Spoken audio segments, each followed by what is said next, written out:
आमदार केजूंना महिलांनी घेराव घातल्याचं प्रकरण केजूंच्या समर्थकांच्या वतीनं आज आरवी बंदची हाक देण्यात आली, तर शहरात मोठ्या प्रमाणात पोलीस बंदोबस्त तैनात ठेवण्यात आलेला आहे।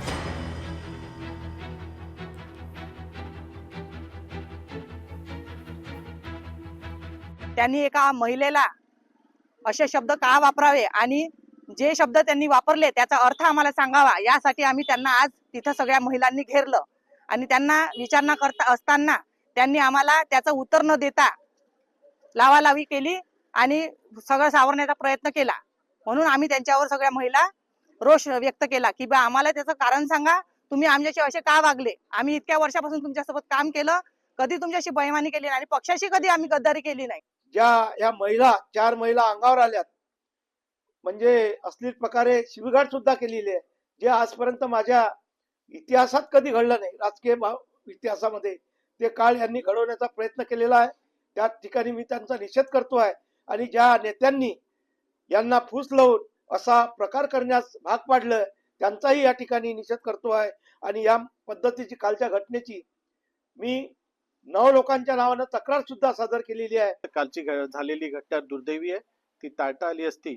निवडणुकीमध्ये ही निवडणूक कार्यकर्त्यांची होती आणि या कार्यकर्त्यांच्या निवडणुकीमध्ये नेत्यांनी पाठीशी उभं राहावं ही प्रत्येक कार्यकर्त्याची भावना आहे, परंतु काही नेत्यांबद्दल कार्यकर्त्यांमध्ये असंतोष होता, त्याचा उद्रेक झाला, परंतु पक्षाच्या स्तरावर याचं निश्चितच निराकरण झालं असतं। कालच्या या घटनेमुळे काँग्रेस असतील, तुतारी असतील या पक्षांचे आणि भारतीय जनता पार्टीतील काही नेत्यांची छुपी युती उघड झालेली आहे। आपण पाहू शकता की या नेत्यांच्या समर्थनार्थ काँग्रेस आणि एनसीपी मोर्चे काढत आहेत, हे अत्यंत आश्चर्यकारक आहे। कांदिवलीमध्ये ठाकरेंची सेना आणि मनसेचा मेळावा पार पडला। दोन्ही पक्षांच्या युतीनंतर हा पहिलाच मेळावा होता। दोन्ही भाऊ एकत्र आल्याने जनतेमध्ये उत्साहाचं वातावरण देखील पाहायला मिळालं। दोन्ही भाऊ एकत्र आले आणि ठाकरे ब्रँड हा फायर ब्रँड ऍक्टिव्ह झालेला आहे। तसेच हलतीही कार्यकर्ते ऍक्टिव्ह झाले। ते आपल्याला काय आमची एकमेकांची ओळख काही लोकांची नसते, तो एक उद्देश होता की सगळे एकत्र येतील, दोघांची मतं एकमेकांना कळतील, आता निवडणुकीला सामोरं कसं जायचं ह्या गोष्टींची सगळ्या पदाधिकाऱ्यांना जाण करून देणं गरजेचं आहे। हा एक विचार होता, त्या विचाराने आम्ही हा मेळावा घेतला।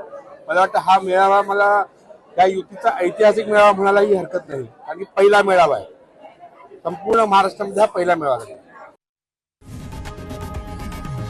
लोकशाही मराठी ऐका, पहा, जागरूक रहा।